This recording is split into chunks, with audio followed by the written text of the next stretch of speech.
Welcome back to another technical deep dive here in the debug zone. Today we're tackling a big question and breaking it down with insights from other users. Hopefully this clears up some misconceptions and helps you get the answer you need. So buckle up, stay a little curious, and let's jump right in.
And that's a wrap.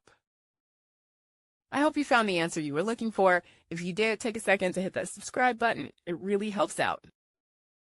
And let me know in the comments which solution worked best for you.